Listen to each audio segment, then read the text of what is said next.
How's it going, people? Welcome back to the channel and welcome back to the Supporters Club, a special edition Supporters Club. It is Women's History Month, so I've got an all-female panel with me today. Starting on my right, we've got Liv. Big hello to Liv. Yay, welcome. Hello. We've got Helen, a regular AFTV. You know Helen. Hello. You all right? I'm good. And we've got Harriet, first time on AFTV. Welcome, Harriet, as well. Yay. Hey guys. How's it going? You all right? Yeah, good, thank you. Yeah. I want to start with you, Harriet, though. I can't lie. I seen on the little sheet I got that you're somewhat of a freestyle footballer. Yes, I do like tricks with football, a lot of nutmegs, and A lot of nutmegs. have fun with the football, you know. Yeah. Pana world champion. Yeah. Current? Yeah. Whoa. How did that come about? Because Pana So- world champion's a big thing. It's a big thing, yeah. So you enter competitions and it's essentially like 1 versus 1 in a cage. And if you nutmeg them, you knock them out, or if you score more goals than them within like set time, then you win. And just Where was that? Prague. Oh, yeah. Yeah. So people from all over the world just come in Yeah, to they compete. go to compete, yeah. How many people did compete, do you know? I think in that one, it was about 25 to 30. Mad. And did you have to like... Go through all the stages, yeah. Because I started like as a freestyler, which is like more juggling. I'd been like sort of training behind the scenes because I had a football background, and like didn't really post much about, you know, being good at Pana. And like with the rankings, like they put me like quite low at the bottom, you know. So I had to sort of like play against loads of people to qualify and like work my way up. And then people were like, oh my gosh, you beat that player? How did you beat that player? Like, and I was like, I didn't even know that player was a good player, you know. So like in my head, I was just like, I'm just gonna win, you know. When did you start this passion for football? So when I was 8 years old, at school at lunchtime, didn't know the rules of football. It always starts at school at lunchtime. Yeah, kicking the ball with like a sponge ball on a mugger. Like, didn't even know when it was my corner or their corner. So like, I literally just learned as we went along. And I think I was like in year 4 playing for year 5 boys team. Yeah. And then I was like captain of the year 6 team at year 4 or year 5. And, you know, like I think my first ever PE teacher, coach, like he just believed in me all the time, and he was just really, really positive. And next thing I was playing like for like an England team, like at the age of 11, and then I was offered a trial at Arsenal from 11, and then I got in, and that was it. Like I was good at football, and you know everyone knew about it. Arsenal as well, but we're going to delve into that later when we move on to the Arsenal women's side of things. I want to start off with the Arsenal men's team. You know, we're in a good place at the moment. Spirits are high, belief is there, atmosphere. Helen, as you know, going to games is very different this season. Let's start with you, Liv. Mikel Arteta faced a lot of criticism over the last couple of years, but it seems to be falling into place for him. Yeah. How do you feel about the manager at this moment in time? And how have you felt over time? Because me and you have spoke before, and you've been an advocate of his, you've supported him, and you said be patient. And, you know, I was like, oh, Liv, how many times can I be told? So. Yeah, in a sense, you are. You are. So, I don't know. When he first came in, I was like, I can either decide to fully go for it or be negative and sort of hold back. And I was like, I'll fully go for it. And I feel like he's proven himself. He set out at the beginning in the press conference what he's going to do. And it's taken time, but he has done it. He's done everything he said. First of all, getting the fans to back him, clearing out the deadwood as well. He's done all that. And that, I mean, he has done it in like 3 years or so. But, I mean, now he's done the sort of bad sort of stuff. And now he's going on to the good stuff now. In a sense, it feels like he's turned the corner. Yeah. And now, he's done the hard work, yeah. Let's hope it's plain sailing. I trust him. You trust him, yeah? I trust him. I mean, the Everton game, I was like, but nah, fully trust him now, yeah. Yeah, I mean, like, let's talk about what you said at first. You know, when he first came in, he talked about the club culture. He talked about how important that is. He talked about the disconnect between the fans and, you know, the players and Arsenal Football Club in general. We just mentioned the atmosphere this season. Helen, you know, you've been going home and away all season. I've been to limited games this season because of, you know, the Cronkies and whatnot. But this has been the season. It seems like things, like I said, are falling into place. The transition is evolving for me. I'm seeing a connection between all the departments at the club, not just fans and club, like... Off the pitch as well, you mean? Off the pitch, yeah. I think there's definitely something we're all resonating with. We're all loving, enjoying, watching Arsenal firstly. The football's improving. And for me, it starts there. We can go you know, we can talk for days about so many different elements of the club. But right now, things are positive. From where we started, just taking this season, from where we were after 3 games to where we are now, there's not one fan that will complain. Yeah. Yes, we know there's a lot more work to do, because even, you know, top 4 is not guaranteed at this moment in time. And top 4 is not the pinnacle either. No, it's not the pinnacle, because that was our issue for 10 years, to be honest. So, again, that's why I always go back to it depends exactly what conversation we're having. But the conversation we're having right now, things are good. We're smiling. Yeah, we're smiling. I'm enjoying going to games again. At times, even this season, it hasn't been easy. Yeah. But since, for me anyway, personally, since February time, because January was not a good month and I was not happy in January. So since about February, we've turned again another corner.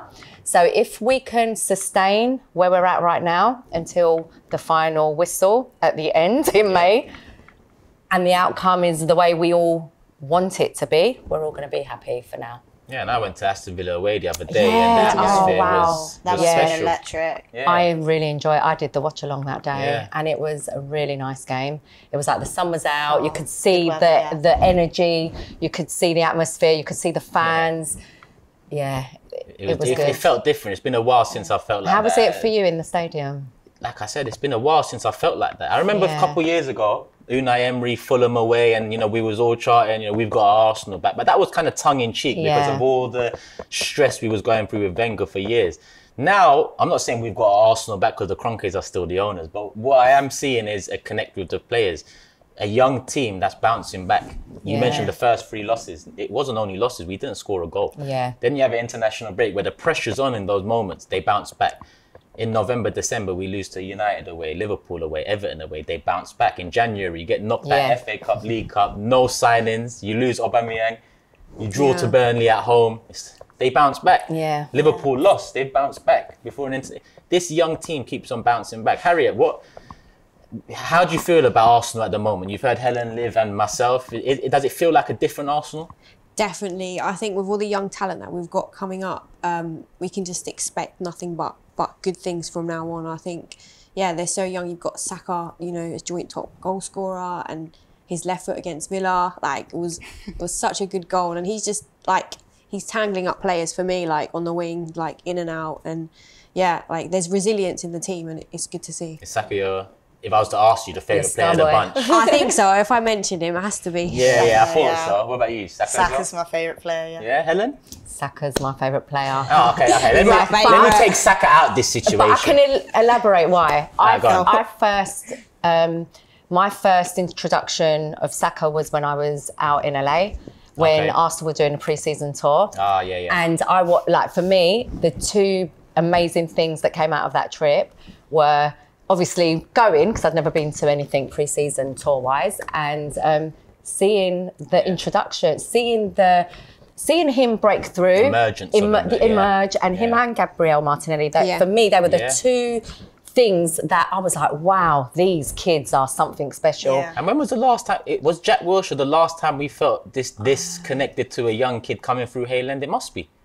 Possibly. Bellerin wasn't. No, Bellerin, it wasn't for me, didn't necessarily, he wasn't, because obviously we knew he came from Barcelona, even though he is our own kind of production, but it wasn't quite the same, like your own kind of grassroots player. I can't really remember backing a player this much as well. So Jack Wilshere, when he was coming through as well, I was quite young, so I don't really remember that well. And not to make a claim, but I am that I backed Saka before he had the breakthrough season. I got a shirt, and I was like, I'm really not feeling any of these players. There's no one that I really like. Yeah. So you know what? I'll just pick a random youngster. Saka, he's okay. I got it. Breakthrough season. I predicted it. So we've all gone for Saka. Well, you've all gone for Saka. I'd have to agree. But what about signings of the summer? Because we made a few signings, 5, 6. Ben White, Aaron Ramsdale. Wow, yeah. Well, I think we already know. Is Aaron for you as well, the signing of the summer? I don't know. Who else we got? Ben White, Aaron Ramsdale, Tommy Asu, who's been missing for a few weeks. He was solid for us. Tommy's a good signing. Then also Odegaard as well. Odegaard, Odegaard as well. A little skillful I know it's hard, thing. but you know what? I'd I'd go for Ben White. You know, I just think he's an unsung sort of hero in the team. Do you, you know, do you he not does think a he's lot. getting in that? I think people are really giving him Slowly a lot but of praise. surely, yeah. But I feel think- like, I guess so. I don't but think any of them are unsung. Yeah, maybe not. But You're I don't right, know. actually. I feel like defenders don't get as much Odegaard has praises. been unsung Yeah. at times this If season. anything, he's been the most think? unsung almost. Maybe, I don't He's know. doing well, I think so, yeah. But I just remember, to be honest, Odegaard, when he first came in, including you, by the way, making comments about it, like, people like Odegaard, no, let's get Maddison, all this. No, and we were, I wanted Odegaard over Madison. yeah, 100%. but, okay. 100%. And we could go But back I to my think we all videos on remember my that. official channel. I think everyone remembers that one tweet, find it, but Yeah, but Odegaard was signed after that tweet. Okay. There you go. She tried it, but she got shot down. Sorry, you know mate. what now? Odegaard will also, I backed to our signings, but Odegaard was the one that I was like, maybe we need someone else as well. Not I was just actually him. most confident about him. Not, Really? because, not because he was the finished article. No, but you know he brought, even the first 6 months here, he brought something to to Arsenal's game that we Different. didn't have. That bit of composure on the ball, a bit Creativity of as guile, well. the creativity that comes with it. It's taken him a while to get used Yeah. to the things, but recently Saka and Partey have been getting an awful lot of praise, deservedly so. But if you look at Odegaard and his style and how it suits those two players, the way he comes passing and moving around them both, he's improved them as players too. He's improved us a lot. Yeah. That's not to say Ramsdale hasn't been White and Yeah. so on, Tomiyasu. It's actually been a great summer. Oh, and, can we talk about someone we didn't sign that's Yeah. catching my attention lately? Go on. Jacko. What do we think of Jacko? You cornered me here. Helen. I'm not calling you, but I haven't. I You know haven't what it seen is? you to discuss it's this. true, you haven't. With Jacko, I mentioned it the other day, what Arteta's managed to do is find him a position where, you see, similar to how we looked at Lacazette and Oba. It was Oba's not bringing the goals and he doesn't really bring anything else. Okay, Lacazette doesn't bring you the goals, but at least he brings you something.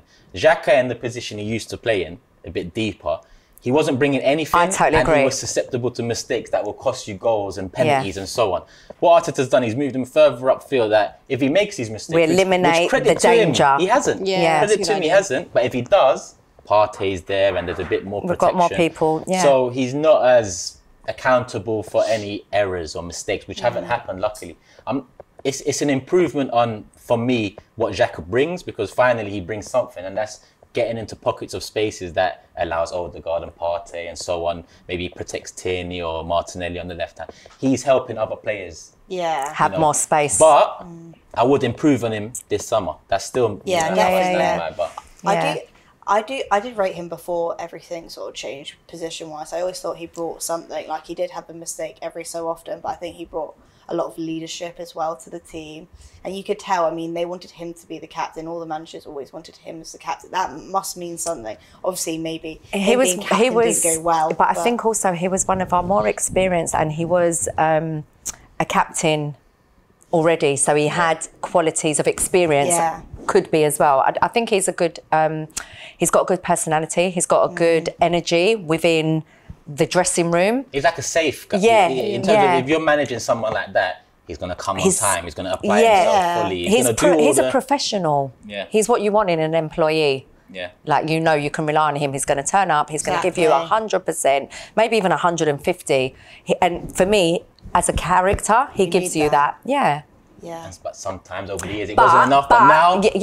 But there's a side to him that is dangerous. Yeah. Equally. And I guess Arteta deserves some... Listen, And that's it where maybe I'm it's going too with this soon. conversation. Maybe it's too soon to say it because it was just January that Xhaka had that moment that I don't want to talk about because Yeah. January's forgotten now. The City game. Let's hope from now till the rest of the season, or from that moment, the City game, to the rest of the season, there isn't another moment like that. Yeah. You know, Yeah. because I've seen too many of them. Yeah, But no, listen, I totally agree. But what I did want to say is, do we see something in the management, the coaching, that we haven't seen at Arsenal for a long time?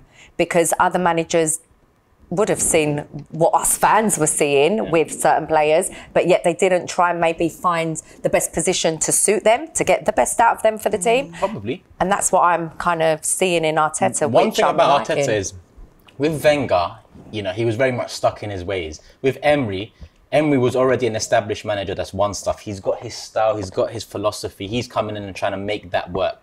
With Arteta, he's come in and maybe he has influences of philosophy from a Pep or a Wenger or whoever else he's worked with over the years, but he's also going to learn on the job. Yeah, exactly. And I think he's learnt with Jacko. I think he's learnt with Lacazette too. He started the season with Oba, and now, you know, a lot of people assume that this is the type of striker he wants, where at the start of the season he went for the other type of striker. So we still don't really know what he wants, but what he's showing is flexibility in his coaching. That's what I'm liking, because last season, often I would be like, I don't understand. I don't understand this. I don't get this. Now I'm seeing he's tried every way. He has a plan, though. He always has a plan. Which is what he had to do, because he was working with what he had until he could bring in the kind of players to get us to the next phase of the points of the plan, because it is a very big plan.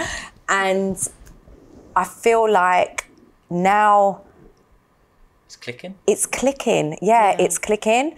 And I know a lot of the fans were upset we didn't sign a striker, but I'm not upset, because I don't want to be signing the wrong kind of player that's going to then sit on the bench, or that isn't going to take, you know, like who's not just going to fulfill that role. So I feel like, no, if we couldn't get the kind of player to suit what we need for the way we're moving forward as a club, I support that. I'm not upset by that. Yes, I wish we were scoring more goals. Yes, I would love Lacazette, because it's heartbreaking to see the stick he's getting when he is playing so well, but you get it because he's there to score goals. And that's his job, isn't it? And we understand that. Yeah, exactly. Yeah. Like, he can put a lot of hard work in, but at the end of the day, his job is Yeah, I'd rather the players behind him be doing that work rate, for him to be just banging in the goals. Even at Liverpool, let's say, Firmino, and Firmino for me is a better striker, but you know, Liverpool have Salah and Mane over the years, where Firmino doesn't get a lot of goals, but because Mane and Salah covered that, Firmino doesn't get that criticism. But Arsenal, when you're not scoring in some games, you have one chance and he's missing it, all the attention goes on that player. It becomes very different. At the same time, I see what he brings to Saka, to Martinelli, he drops and they can cut in and whatnot. So credit to him. But again, another position I think eventually we'll need to upgrade on. I mentioned at the start of the video, there's a massive game this weekend, Saturday, Arsenal, Tottenham. You told me it was the first one at the Emirates Stadium. Yeah, the first ever in history, So at the moment, Arsenal are top of the league, Women's Super League.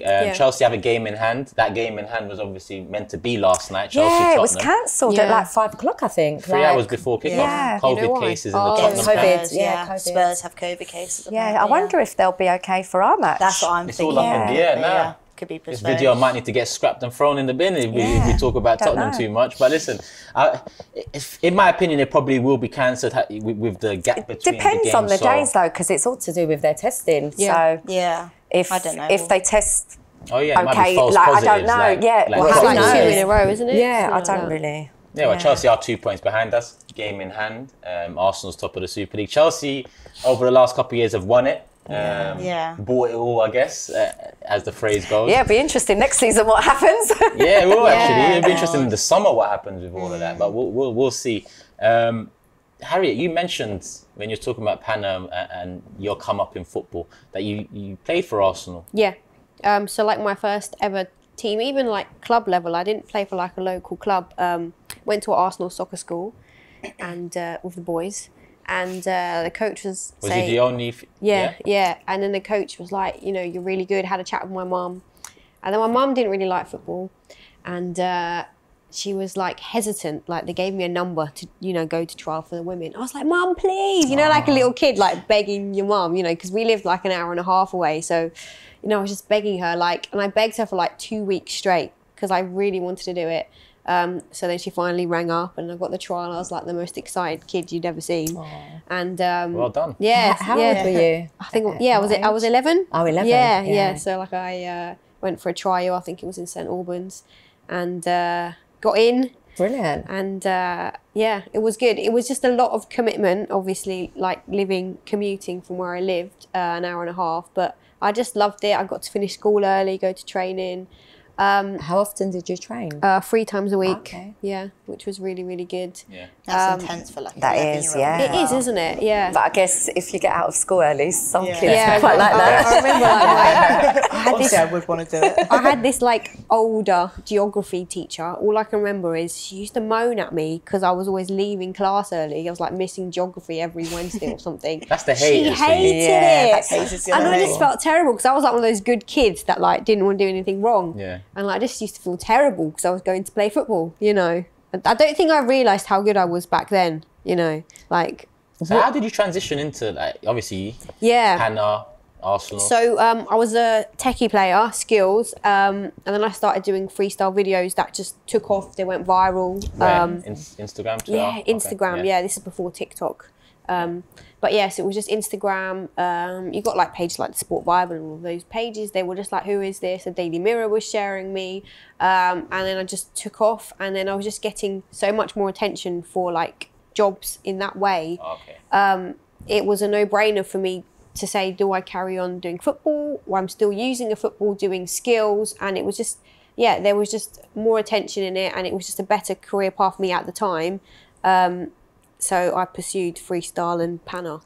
Yeah, no, well done. So, do you feel it was easier to go down the route of that type of work rather than carry on with being a female footballer? Even though, like in my heart, my first love is always football. So it is a shame, because you're going to get a lot of talented athletes that may not pursue football because there's not enough funds. Yeah. And there's not enough coverage, and like I went to where the attention was, if I'm honest.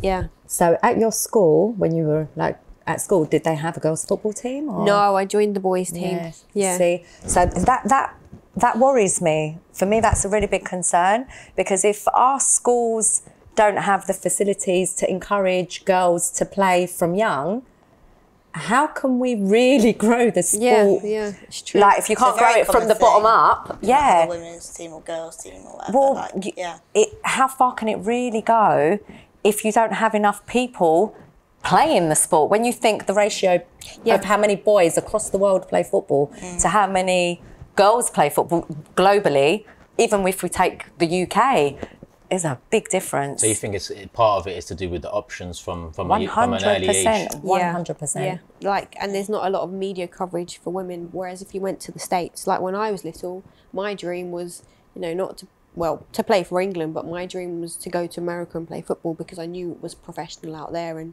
here it wasn't, you know, as seen as something good to do. It's only turned professional recently here, right? Yeah. Last decade or so, if I'm not mistaken. Yeah. So for me, the dream was go to America.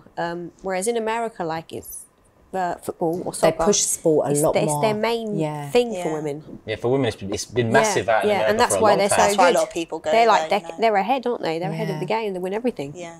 Whereas in men's football, like, without sounding like, I don't want to be as much. offensive. No, but they weren't as developed. If you compare their men's to their women, the women's, I would say, is stronger. Much I stronger. think so, because people Like, come from across the world. No, for the it women's is. Game in But I don't want to America. be disrespectful to the men's American team, because I know in the last yeah. 5 years They they've have definitely better. improved. Yeah. So I'm not trying to kind of be, you know. I don't think it's disrespect. But they I think that's focus true. so much at young kids level. I don't know what age in America they sort of promote it. I don't know if it's when they go to secondary school or whether it's younger. I don't know. Yeah. But I know for a fact that they've always promoted sport within the women's game and focused on the World Cup as well. And look, they won it.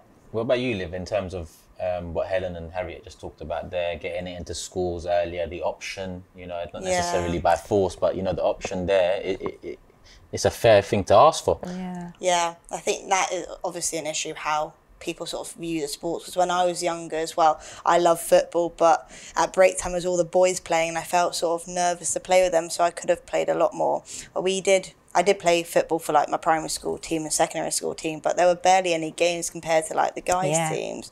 But also, that is an issue, but also the academies, that is the big thing why I think women's football is a lot less developed than men's. In what sense? Funding or? The funding is the big thing, really, because... But the thing is, if you're not getting kids playing from younger, you haven't got enough kids going into the academies. Yeah. So then they're not going to work productively if they haven't got the numbers. Do you think it's on the right track? Competition is important, because think the more it's there are, improving. the better the more talent you're going to is. want to try and get better Yeah, than that person. exactly. Or you'll see that person do a flip flap, you want to do a triple flip flap. Like, you'll want to get better than. Whereas where the level is, you know, not where we would like it to be. No one's pushing. Even in what you do, is there a lot of women doing the kind of freestyle stuff? There is actually quite a few, and Yeah, I feel like in freestyle, women and men are treated a lot more equally. Oh, Yeah. interesting. Yeah. That's nice. Like in terms of payments and stuff like that, it's the same That's fees. fantastic.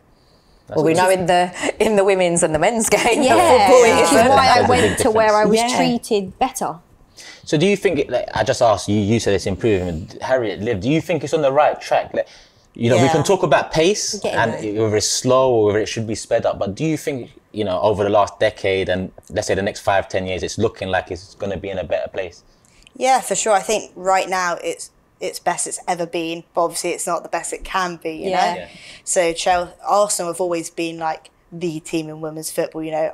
I mean, I'm a bit biased, but I think they're the No, best they are. women's No, team. they were, But they were, Chelsea are yeah. now coming up Oh, oh. there. And then now that 2 or 3 teams are Man levelling City. up, then they're all going to level up. And then Man City the doing more well the as well. competition, Yeah. the more money going into But it, you know. but again, it seems like the clubs with the money Yeah. are kind of a tier above everybody else. So then if you take away that part of the game, how much is around the rest of Yeah. the teams? Is the standard of similar?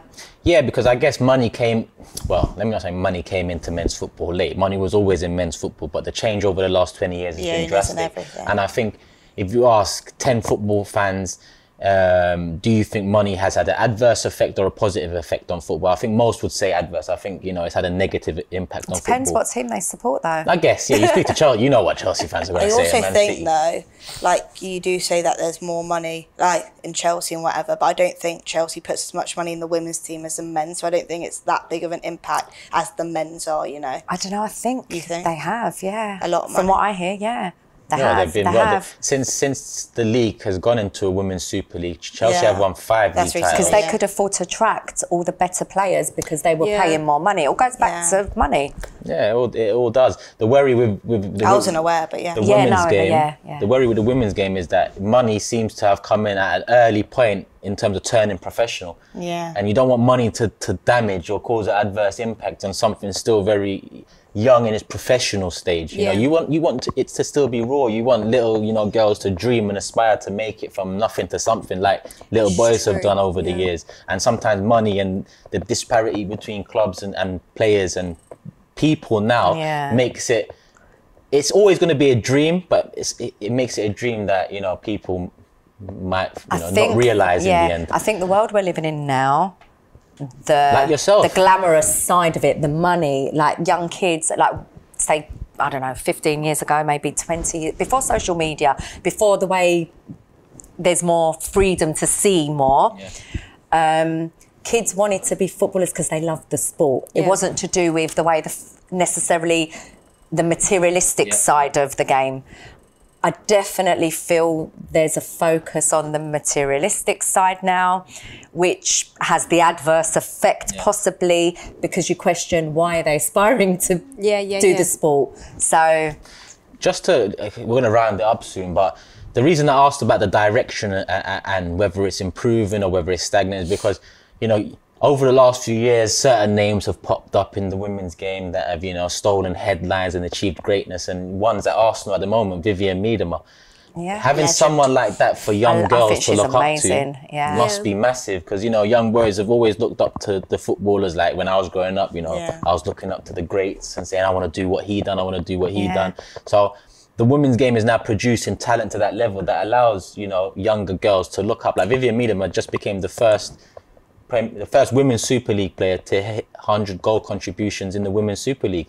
84 Yeah. appearances, 70 Yeah. goals, 31 assists, and that Yeah. was just a couple of weeks ago against She's Birmingham. very good though when you watch her play. She's Yeah. she's Yeah. so good. Top Netherlands Yeah. scorer, top Super League scorer, like Yeah. she's ticking all the boxes, Yeah, you know. no, she's brilliant. And you know, they're rivals, but Chelsea bring in Sam Kerr a couple of years ago. Yeah. Sam Kerr's, you know, hit the ground running. She's the top goal scorer at the moment. The women's game is starting to produce talent that are getting catching there. the headlines, Yeah. that you can search up, that you can see videos on. And I guess that will help Yeah. a lot Definitely. moving forward. Yeah, definitely. Yeah? Nice conversation. Thank you, Liv. Yeah, Thank you, nice. Helen. Harriet, you. before you leave, let them know where they can find you. We'll put it all in the description below, but just let them know. So it's at Harriet Freestyle on TikTok and Instagram, and yeah, find me and show And love. support. And support. That's And it. she's an Arsenal fan. I am, so Win-win. Yeah, Win-win, exactly. people. Hope you guys have enjoyed. Listen, I'm going to put Harriet's socials in the description below, so make sure you guys show some love and support. Thank you, Helen, as always, regular. And thank you, Liv, for your debut as well. Appreciate it. Even though you tried to throw me under the bus, but we'll talk about that off camera. Find that tweet. Love for the love, people. Hit the like button on your way out. And as always, peace. Shop for AFTV merch at shop.aftv.co.uk. Subscribe to us on YouTube. Follow us on Instagram, Facebook, Twitter, TikTok, Snapchat, and Twitch. We've got content for every platform, so check it out.